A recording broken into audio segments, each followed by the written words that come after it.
So, good morning everybody. Once again, I am Asutosh with the new topic. आज हम लोग laws of photo electric emission पढ़ेंगे। पिछले class में हम लोग देखे थे इलेक्ट्रॉन का इमिशन, जिसमें अलग अलग मेथड सीखे थे, थर्मोआयनिक इमिशन, फील्ड इमिशन और फोटो इलेक्ट्रिक इमिशन। तो फोटो इलेक्ट्रिक इमिशन के बारे में भी हम लोग पिछले क्लास में सीख गए थे। तो वहाँ सिर्फ इंट्रोडक्शन सीखे थे कि वो है क्या। आज उसके डिफरेंट लॉज को देखेंगे, उसके एक्सपेरिमेंटल सेटअप को देखेंगे और फिर डिफरेंट वेरिएशंस का ग्राफ देखेंगे। तो अलग अलग चीज़ आज फोटो इलेक्ट्रिक इमिशन से पढ़ेंगे हम लोग। तो आप थोड़ा सा पहले इंट्रोड्यूस कर लें कि फोटो इलेक्ट्रिक इमिशन है क्या। तो कोई भी मेटल का हम सरफेस लेते हैं और इस मेटल के सरफेस से पे अगर हम कोई रेडिएशन इंसिडेंट कराते हैं, सर्टेन मिनिमम फ्रीक्वेंसी होनी चाहिए, मिनिमम एनर्जी एक होना चाहिए यहाँ। तो देखते हैं क्या कि इस सरफेस से इलेक्ट्रॉन का इमिशन शुरू हो जाता है। ठीक है, तो किसी भी मेटल सरफेस से इलेक्ट्रॉन का इमिशन हो जब लाइट उस पर इंसिडेंट हो, इस घटना का नाम हम लोग फोटो इलेक्ट्रिक इमिशन कहते हैं। ठीक है, तो देखिए फोटो इलेक्ट्रिक इमिशन में 4 डिफरेंट लॉज को फॉलो किया जाता है। Laws of photo electric emission पहले देखते हैं कि ये चारों लॉ एक्चुअली है क्या। तो ये लॉ एक्सपेरिमेंटल रिजल्ट है, जो एक्सपेरिमेंट से आया है। हम लोग अभी एक्सपेरिमेंटल सेटअप भी देखेंगे और उसमें हम क्या क्या प्रयोग किए हैं जिसके आधार पे ये रिजल्ट आया है वो भी सीखेंगे। लेकिन पहले लॉ के बारे में सुन लें। ठीक है, तो पहला जो लॉ है कि the photo electric emission is instantaneous. Instantaneous का मतलब हुआ कि सरफेस पे इधर लाइट इंसिडेंट हुआ और इधर इलेक्ट्रॉन का इमिशन हुआ। ये बिल्कुल इंस्टेंटेनियस प्रोसेस है, इंसिडेंट हुआ और इमिशन भी शुरू हो गया। तो इन दोनों के बीच का जो टाइम गैप है, ठीक है, time gap between incidence of light के इंसिडेंट होने में और इलेक्ट्रॉन के इमिशन शुरू होने में, इन दोनों के बीच जो समय का अंतर है दैट इज अबाउट 10⁻⁹ सेकेंड। तो देखिए ये 10 कितना छोटा समय है। ठीक है, ये है 1/10⁹। ठीक है, मतलब 1 सेकेंड के 10⁹ हिस्से में ही ये काम शुरू हो जाता है। तो that's why we say that the photo electric emission is instantaneous. Okay, तो ये पहला लॉ हो गया। अब हम लोग इसके सेकेंड लॉ को देखते हैं। सेकेंड लॉ क्या है? तो the emission of photo electrons. ठीक है, जो इलेक्ट्रॉन इमिट होता है उसका नाम हम लोग फोटो इलेक्ट्रॉन्स देते हैं। तो the emission of photo electrons takes place, ये तभी होता है जैसे मेटल सरफेस से लाइट इंसिडेंट हुआ और इलेक्ट्रॉन का इमिशन शुरू हुआ। तो ये तभी होगा only when the frequency of the incident radiation, जो रेडिएशन इंसिडेंट हो रहा है इसकी फ्रीक्वेंसी, ठीक है, इसकी जो फ्रीक्वेंसी है is above a certain critical value, जिसका वैल्यू एक मिनिमम वैल्यू है, इसका हम नाम दे रहे हैं क्रिटिकल वैल्यू। इस क्रिटिकल वैल्यू से ज़्यादा होना चाहिए। ठीक है, तो एक मिनिमम फ्रीक्वेंसी का रेडिएशन होना ही चाहिए। उससे कम फ्रीक्वेंसी का अगर हम रेडिएशन इंसिडेंट करवाएंगे तो इलेक्ट्रॉन्स का इमिशन नहीं होगा। एक मिनिमम फ्रीक्वेंसी होनी चाहिए। तो इस मिनिमम फ्रीक्वेंसी का नाम हम लोग देते हैं थ्रेशोल्ड फ्रीक्वेंसी। ठीक है, जो डिपेंड करेगा मेटल पे। अलग अलग मेटल के लिए ये थ्रेशोल्ड फ्रीक्वेंसी का वैल्यू डिफरेंट होता चला जाएगा। ओके, तो एक मिनिमम फ्रीक्वेंसी होनी चाहिए, that frequency will be called threshold frequency, तभी फोटो इलेक्ट्रॉन्स का इमिशन हो पाएगा। तो that is your second law. ठीक है, अब थर्ड लॉ को देखते हैं कि number of photo electrons emitted पर सेकेंड, एक सेकेंड में कितना इलेक्ट्रॉन्स इमिट हुआ। कोई भी मेटल सरफेस ले रहे हैं, इससे जो इलेक्ट्रॉन बाहर निकलना शुरू हुआ तो एक सेकेंड में, पर सेकेंड कितना नंबर ऑफ इलेक्ट्रॉन्स इमिट हो रहा है। इसी का नाम हम लोग फोटो इलेक्ट्रिक करंट भी बोलेंगे, क्योंकि जितना इलेक्ट्रॉन निकल रहा है उसमें उसके चार्ज से गुना कर दीजिए तो प्रति सेकेंड उतना चार्ज फ्लो होने लगा। तो चार्ज फ्लो होता है तो करंट बनता है, तो हम कह सकते हैं इतना फोटो इलेक्ट्रिक करंट बन चुका है। ठीक है, तो जो फोटो इलेक्ट्रॉन्स की संख्या जो इमिट होगी किसी भी मेटल सरफेस से, ये डिपेंड करेगा intensity of the incident radiation. यहाँ जो लाइट आ रहा है उसकी ये इंटेंसिटी पे डिपेंडेंट है। ठीक है, इंटेंसिटी का मतलब क्या है और फ्रीक्वेंसी से हम क्या समझते हैं। तो इंटेंसिटी आप ऐसे समझ सकते हैं कि लाइट का अमाउंट कितना आ रहा है। आप सोचें कि यहाँ पे एक हम कैंडल जलाएं तो एक कैंडल का लाइट आया, अगर हम 2 कैंडल जला दें तो ज़्यादा रोशनी आएगी, 3 कैंडल जला दें तो और ज़्यादा रोशनी आएगी। तो यहाँ से हम इंटेंसिटी समझ सकते हैं कि हम लाइट एनर्जी का अमाउंट पर यूनिट टाइम में यूनिट एरिया में कितना इंसिडेंट हो रहा है, that is related to intensity. ठीक है, तो इंटेंसिटी पे ये डिपेंडेंट है कितना फोटो इलेक्ट्रॉन्स की संख्या इमिट होगी। इसको फ्रीक्वेंसी से कोई मतलब नहीं है, it is quite independent of the frequency of radiation. ठीक है, तो फोटो इलेक्ट्रिक करंट जो है या number of photo electrons emitted पर सेकेंड जो है ये इंटेंसिटी पे डिपेंडेंट था और ये फ्रीक्वेंसी से इंडिपेंडेंट था। ठीक है, ये तीसरा लॉ हो गया। अब हम इसके फोटो इलेक्ट्रिक इमिशन के चौथे लॉ को देखेंगे। चौथा लॉ है क्या कि जो इलेक्ट्रॉन निकला है बाहर उसकी काइनेटिक एनर्जी कितनी है। ठीक है, अब हम कोई मेटल सरफेस लिए रेडिएशन को इंसिडेंट करवाए, अब इलेक्ट्रॉन निकला तो किसी न किसी वेलोसिटी से निकलेगा, तो इसकी जो मैक्सिमम काइनेटिक एनर्जी है, ठीक है, with which photo electrons are emitted, तो ये मैक्सिमम काइनेटिक एनर्जी ये डिपेंड कर रहा है फ्रीक्वेंसी ऑफ रेडिएशन पे। अब जो रेडिएशन इंसिडेंट हो रहा था इसकी फ्रीक्वेंसी कितनी है, इस पे इस इलेक्ट्रॉन की काइनेटिक एनर्जी डिपेंडेंट है and it is quite independent of intensity of radiation, और इसको इंटेंसिटी से मतलब नहीं है। तो दोनों तीसरे और चौथे लॉ में आप ध्यान दीजिएगा कि photo electric current, photo electrons निकलेगा कितना, ये डिपेंडेंट किस चीज पे था, तो ये डिपेंडेंट था इंटेंसिटी पे। ठीक है, उसको फ्रीक्वेंसी से कोई मतलब नहीं था। और जो इलेक्ट्रॉन निकल रहा है उसकी एनर्जी कितनी है, तो एनर्जी डिपेंडेंट है फ्रीक्वेंसी पे, उसको इंटेंसिटी से कोई मतलब नहीं। ओके, तो इन दोनों को ध्यान से देखेंगे। और ये 4 लॉ आपका laws of photo electric emission कहला रहा है। ठीक है, अब यहाँ पे हम ध्यान देंगे कि फ्रीक्वेंसी का मतलब क्या है। तो फ्रीक्वेंसी से एनर्जी का पता चलता है। आप मैक्स प्लैंक का क्वांटम थ्योरी पढ़े थे जहाँ E is equal to h mu हम लोग यूज करते थे। तो एनर्जी जो है ये फ्रीक्वेंसी के डायरेक्टली प्रोपोर्शनल है। ओके, तो जैसे ही फ्रीक्वेंसी टर्म आएगा तो हम एनर्जी की बात समझेंगे कि एनर्जी से रिलेटेड है ये टर्म।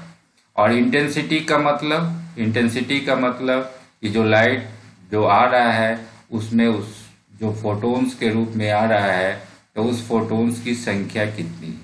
ठीक है, तो फोटोन्स की एनर्जी फ्रीक्वेंसी से रिलेटेड है और इंटेंसिटी संख्या से रिलेटेड है। इन दो बातों को ध्यान रखेंगे। तो एक्चुअली फोटोन्स क्या है, वो इसी फोटो इलेक्ट्रिक इफेक्ट की घटना को एक्सप्लेन करने के लिए मैक्स प्लैंक का क्वांटम थ्योरी लगाया गया था और यहीं से लाइट के क्वांटम को हम लोग समझे थे और फोटोन का नाम दिए थे। तो ये तो एक्चुअली एक्सप्लेनेशन में आपको समझना है, जब हम फोटो इलेक्ट्रिक इफेक्ट को एक्सप्लेन करेंगे तब। अभी सिर्फ इंट्रोडक्शन के रूप में समझ गए हैं कि इंटेंसिटी का मतलब क्या है और फ्रीक्वेंसी का मतलब क्या है। ओके, तो आप 4 डिफरेंट लॉज को देख चुके हैं। अब देखिए ये चारों लॉ आया कैसे। तो आने के लिए हमको उसका एक्सपेरिमेंटल सेटअप को देखना होगा। पहले ये चूंकि चारों लॉ एक्सपेरिमेंट से आया हुआ है, एक्सपेरिमेंटल रिजल्ट है, तो इसके लिए हम लोग क्या करते हैं, एक्सपेरिमेंटल सेटअप करते हैं। तो पहले एक्सपेरिमेंटल सेटअप को समझेंगे। तो देखिए, पहले हम एक डिस्चार्ज ट्यूब ले लेते हैं। ये एक ट्यूब हो गया, डिस्चार्ज ट्यूब, ठीक है। ये क्या है, तो इवैक्यूएटेड ग्लास का या क्वार्ट्ज का बना हुआ एक ट्यूब है। इस ट्यूब में एक हम विंडो छोड़ते हैं और इससे ये एक विंडो टाइप हो गया, जिससे हम इंसिडेंट रे को, यहाँ सोर्स ले लिए जहाँ से हम रे को इंसिडेंट करवाएंगे। ओके, अब यहाँ दो हम मेटल का इलेक्ट्रोड ले रहे हैं, मेटल का प्लेट। तो एक प्लेट, ये जो इधर का प्लेट है, that will be called emitter plate, ठीक है। इसी प्लेट से इलेक्ट्रॉन का इमिशन होना है, तो इस प्लेट को हम लोग फोटो सेंसिटिव प्लेट को यूज करेंगे एज ए कैथोड, ठीक है। ये फोटो सेंसिटिव होना चाहिए, जिससे इलेक्ट्रॉन का इमिशन करवाना है। ओके, और इधर जो प्लेट है जिसका एनोड बना रहे हैं, इसका नाम हम लोग कलेक्टर प्लेट देंगे।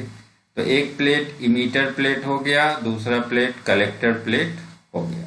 ओके, तो इस तरह से ये डिस्चार्ज ट्यूब में हम सेटअप कर लिए। अब इस दोनों पॉइंट को हम लोग ऐड करेंगे एक कॉम्यूटेटर से, ठीक है। कॉम्यूटेटर का मतलब क्या है, तो यहाँ जो ये कॉम्यूटेटर है, ये कॉम्यूटेटर करता क्या है कि ये पोलरिटी को चेंज करता रहता है। हम जब चाहें इसको, अगर हम पॉजिटिव रखते हैं, इसको निगेटिव रखते हैं, हम जब चाहें तो इसको निगेटिव और इसको पॉजिटिव कर सकते हैं, ठीक है। तो कॉम्यूटेटर के द्वारा हम दोनों प्लेट के पोलरिटी को चेंज कर सकते हैं अपनी जरूरत के हिसाब से, ठीक है। ओके, तो this is the role of commutator. तो कॉम्यूटेटर से कनेक्ट करेंगे, उसके बाद हम इसको एक यहाँ पे आर्म मीटर से जोड़े हैं, जो करंट के फ्लो को आपको दिखाएगा, ठीक है। कितना करंट चल रहा है, करंट चलेगा कब, जब ये फोटो इलेक्ट्रॉन्स आएगा और इस होके गुजरेगा, तो इलेक्ट्रॉन के फ्लो से करंट बनता है। तो यहाँ पे हम उस करंट को मेजर कर पाएंगे, इसलिए यहाँ पे एक आर्म मीटर लगा हुआ है। यही फोटो इलेक्ट्रिक करंट को मेजर करके बताएगा, ठीक है। और हम यहाँ एक रियोस्टेट लगाए हैं, जिससे हम रेजिस्टेंस को वैरी कर सकते हैं, और सेल लगा दिए, और दोनों पॉइंट के बीच में हम एक वोल्ट मीटर को लगा दिए, जो दोनों टर्मिनल के बीच के पोटेंशियल डिफरेंस को बताएगा कि हम कितना डिफरेंस रखे हुए हैं, ठीक है। तो अब आपके पास ये एक्सपेरिमेंटल सेटअप हो गया। आपके पास 4 वेरिएबल्स मौजूद हैं, 4 चीज को आप चेंज कर सकते हैं। पहला क्या है, तो इंटेंसिटी ऑफ रेडिएशन, ठीक है। इंटेंसिटी का मतलब कि आप जिस इस प्लेट पे जो रे को इंसिडेंट करवा रहे हैं, इसकी इंटेंसिटी को आप बदलिए, ठीक है।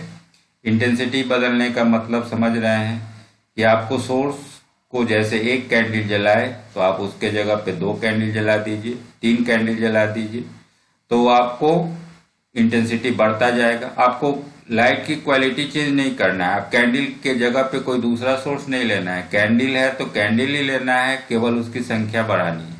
ये हो गया इंटेंसिटी चेंज करना, ठीक है। अब सेकेंड वेरिएबल है फ्रीक्वेंसी।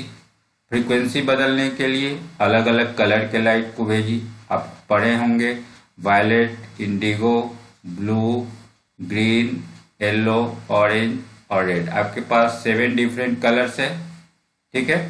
इन 7 कलर की फ्रीक्वेंसी अलग अलग है, आप ये जानते हैं। तो एक बार हम रेड कलर भेज के एक्सपेरिमेंट कर रहे हैं, अगर बाद में हम ब्लू कलर भेज रहे हैं, तो हमने फ्रीक्वेंसी को बदल दिया, ठीक है। तो सेकेंड ऑप्शन है फ्रीक्वेंसी। आप ये विजिबल लाइट है, आप ऊपर अल्ट्रावायलेट रेज भी भेज सकते हैं। तो अलग अलग फ्रीक्वेंसी का रेडिएशन आप इंसिडेंट करवा सकते हैं। तीसरा वेरिएबल है पोटेंशियल, कि हम इमीटर प्लेट और कलेक्टर प्लेट जो है मेरा, इन दोनों के बीच जो वोल्टेज है भी, इसको आपने क्या रखा है, क्योंकि इस वोल्टेज पे डिपेंडेंट है इलेक्ट्रॉन का चलना, ठीक है। अगर मान लीजिए ये 0 वोल्ट, ये निगेटिव पोटेंशियल पे है, ये पॉजिटिव पोटेंशियल पे है, तो ये अगर पॉजिटिव है तो इलेक्ट्रॉन को अट्रैक्ट करेगा, तो ये पोटेंशियल तीसरा वेरिएबल हो गया। और चौथा है फोटो इलेक्ट्रिक करंट। अब यहाँ जो आममीटर लगाए हैं इसमें कितना करंट फ्लो कर रहा है इसकी रीडिंग आपको फोटो इलेक्ट्रिक करंट को बताएगा। तो यू हैव 4 डिफरेंट वेरिएबल्स, 4 चीज का आपको रिलेशन देखना पड़ेगा। ठीक है, ये 4 चीज आप एक्सपेरिमेंट जब भी करेंगे तो आपको इन चारों फैक्टर्स पे ध्यान देना होगा कि आप इंटेंसिटी क्या रख रहे हैं, फ्रीक्वेंसी कितना है, पोटेंशियल कितना है, कितना करंट आया। तो इन चारों टर्म्स पे ध्यान देना होगा। तो ये 4 वेरिएबल्स है। ठीक है, अब हमें ग्राफ ड्रॉ करके देखना होगा।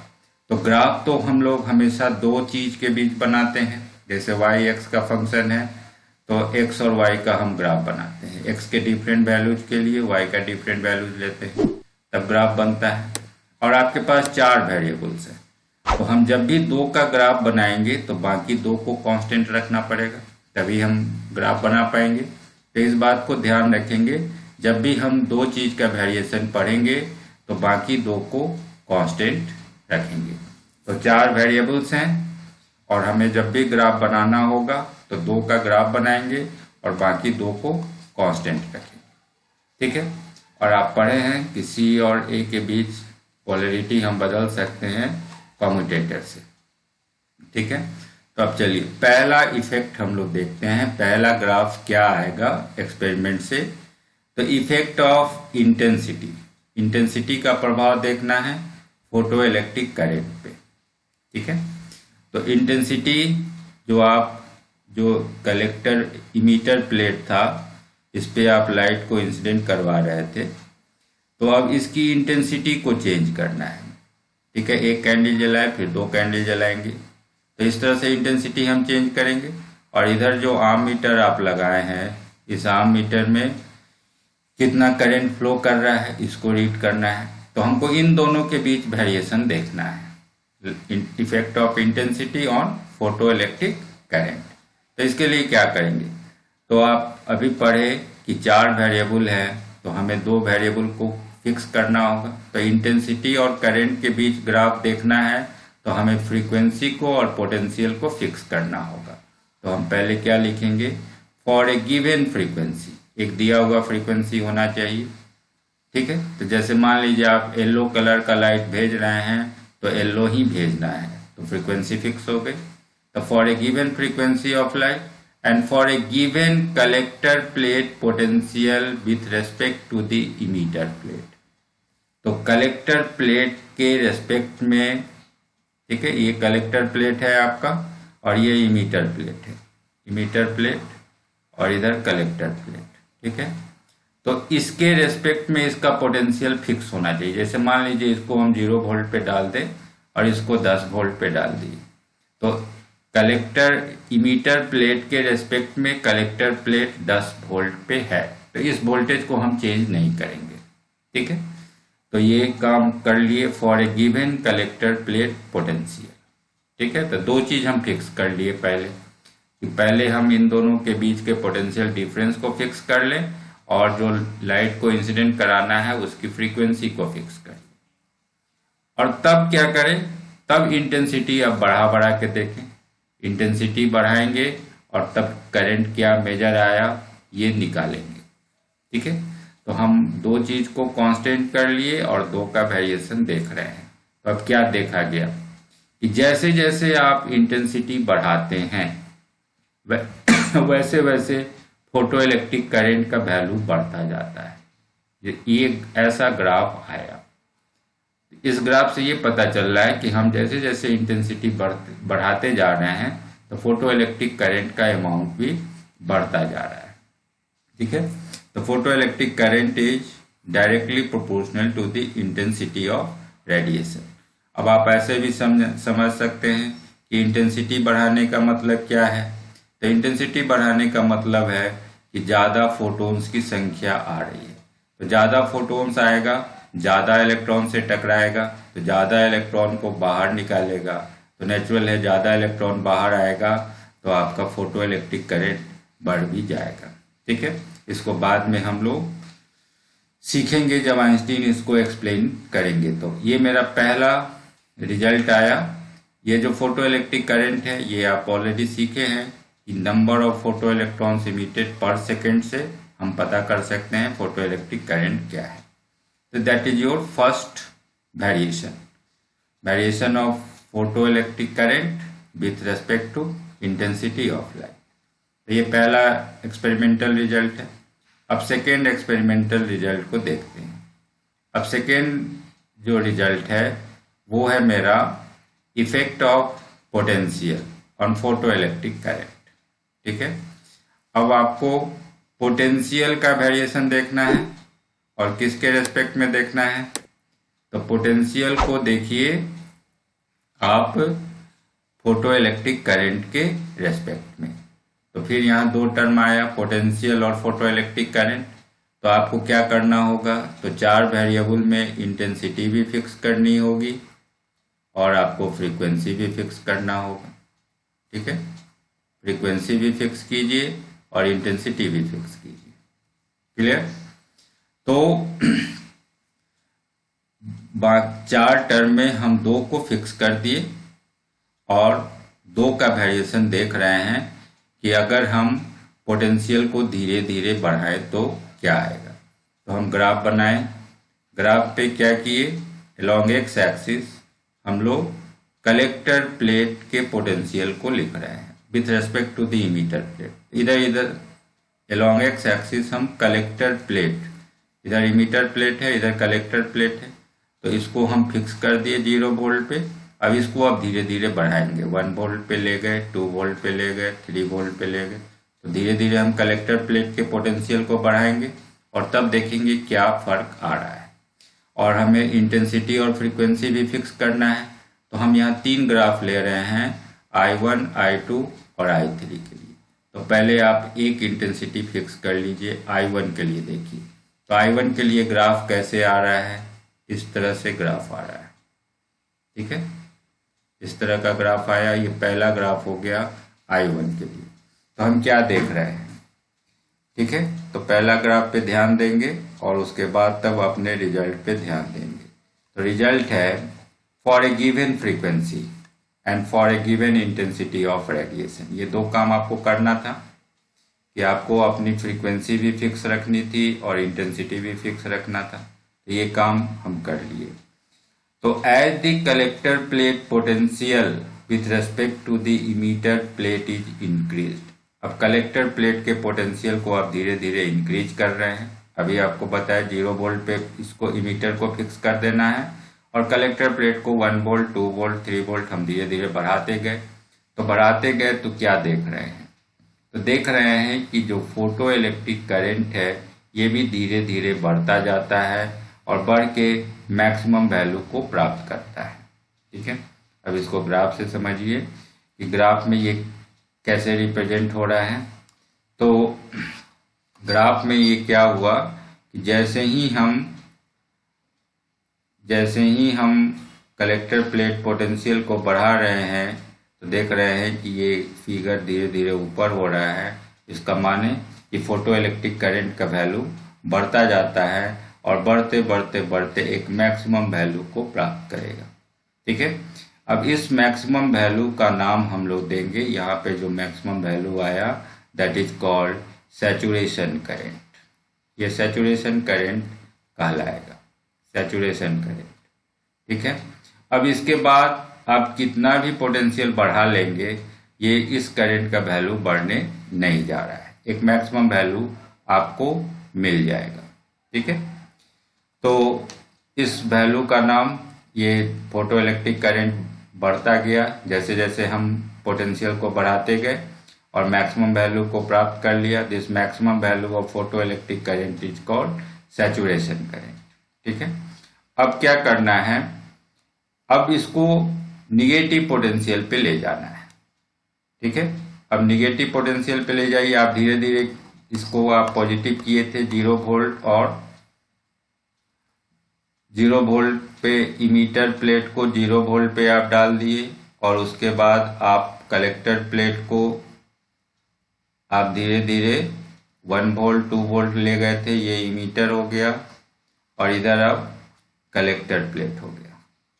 ठीक है, तो इसको आप 0 वोल्ट पे डाले थे, इसको 1 वोल्ट 2 वोल्ट, आप धीरे धीरे वोल्टेज बढ़ाते जा रहे थे, तो ये पॉजिटिव साइड में आप बढ़ रहे थे। अब आप निगेटिव कीजिए, अब बैक साइड में आके देखिए, तो बैक साइड में क्या होगा। तो अब हम इसको -1 वोल्ट पे, -2 वोल्ट पे, -3 वोल्ट पे अब ले गए, मतलब हम कॉम्यूटेटर की सहायता से इसके पोटेंशियल को, पोलरिटी को अब बदल चुके हैं। अब ये पॉजिटिव टर्मिनल हो गया, ये अब निगेटिव टर्मिनल हो गया, पोटेंशियल डाउन होने लगा। तो अब क्या होगा, तो अब देख रहे हैं कि फोटो इलेक्ट्रिक करंट का वैल्यू डाउन हो रहा है, और डाउन होते होते जैसे जैसे हम पोटेंशियल को बढ़ाते जा रहे हैं, बढ़ाते बढ़ाते एक खास वैल्यू पे आके ये 0 भी हो जा रहा है। ठीक है, तो ये ऐसा क्यों हुआ, तो ऐसा इसलिए हुआ कि इस मेटल सरफेस से जो इलेक्ट्रॉन बाहर निकल रहा है और इधर के टर्मिनल को आप निगेटिव बना दिए, तो ये निगेटिव टर्मिनल इलेक्ट्रॉन को रिपल्सन से रोकना शुरू करेगा। ये आने नहीं, ये पॉजिटिव था तो सारे इलेक्ट्रॉन को अट्रैक्ट कर ले रहा था, लेकिन जब ये निगेटिव होगा तो रिपल्सन से रोकेगा। जैसे जैसे हम इसके पोटेंशियल को बढ़ाते जाएंगे तो रिपल्सन भी तेज होता जाएगा, और एक स्थिति आएगी कि जो मैक्सिमम एनर्जी वाला भी इलेक्ट्रॉन है वो भी रुक जाएगा। तो उस कंडीशन में मेरा फोटो इलेक्ट्रिक करंट 0 हो जाएगा। ठीक है, तो जिस पोटेंशियल पे फोटो इलेक्ट्रिक करंट 0 हो जाए, ठीक है, उसको हम लोग लिख रहे हैं -V0। ठीक है, इतना पोटेंशियल आप लगा दीजिएगा तो एक भी इलेक्ट्रॉन अट्रैक्ट होके नहीं पहुंच पाएगा, ये सब रिपेल्ड हो जाएगा, मैक्सिमम एनर्जी वाला भी रिपेल्ड होके रुक जाएगा। तो इस निगेटिव पोटेंशियल का नाम हम लोग देते हैं स्टॉपिंग पोटेंशियल या कट ऑफ पोटेंशियल। ठीक है, यहाँ पे जाके इलेक्ट्रॉन स्टॉप हो चुका है, तो इतना पोटेंशियल का नाम हम लोग स्टॉपिंग पोटेंशियल या कट ऑफ पोटेंशियल देंगे। ओके, चलिए, तो अब हम लोग फाइनल रिजल्ट पे आ चुके हैं कि क्या है। तो जो मिनिमम निगेटिव पोटेंशियल है V0, that is given to the collector plate with respect to the emitter plate, for which the photoelectric current stops or becomes 0, is called cutoff potential और stopping potential। तो इस condition में क्या होगा, इस condition में जो काइनेटिक एनर्जी होगी इलेक्ट्रॉन की वो बराबर हो जाएगा E इंटू V0, जहाँ V0 क्या है, तो V0 स्टॉपिंग पोटेंशियल है। ये आप पढ़े होंगे, काइनेटिक एनर्जी का वैल्यू E V0 के बराबर कैसे होगा। तो आप देखिए, आप जैसे किसी पार्टिकल को ऊपर फेंकते हैं, तो यहाँ पे इसकी काइनेटिक एनर्जी 12 mv² होता है, और ये काइनेटिक एनर्जी पोटेंशियल में बदलता है तो mgh के बराबर हो जाता है। यही एनर्जी बदल के पोटेंशियल हो गया। तो वही चीज़ यहाँ देखना है कि ये जो इलेक्ट्रॉन की काइनेटिक एनर्जी थी, इसको हमने रोक दिया है कितने वोल्टेज से, तो इन दोनों के बीच का पोटेंशियल डिफरेंस है V0। ठीक है, V0 आप पोटेंशियल डिफरेंस लगाए हैं, और इलेक्ट्रॉन का चार्ज है E, तो E इंटू V0 करेंगे तो ये इलेक्ट्रिकल पोटेंशियल एनर्जी हो जाएगी। आप पोटेंशियल डिफरेंस भी समझते हैं, 1 कूलम चार्ज को ले जाने का वर्क, तो आप इलेक्ट्रॉन को ले जा रहे हैं, तो इलेक्ट्रॉन पे चार्ज है 1.6 इंटू 10⁻⁻19 कूलम, तो कितना वर्क करना पड़ेगा, तो E इंटू V0 वर्क करना होगा, और इतनी ही एनर्जी उसमें स्टोर्ड होगी, तो इसलिए ये इलेक्ट्रिकल पोटेंशियल एनर्जी के बराबर हो गया।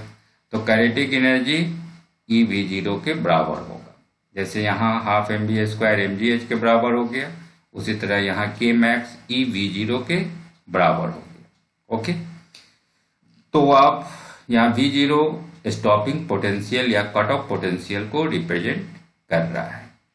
तो अब आप देख लिए कि फॉर ए गिवन फ्रीक्वेंसी, एक खास फ्रीक्वेंसी के लिए जो स्टॉपिंग पोटेंशियल है वो इंटेंसिटी से इंडिपेंडेंट होता है।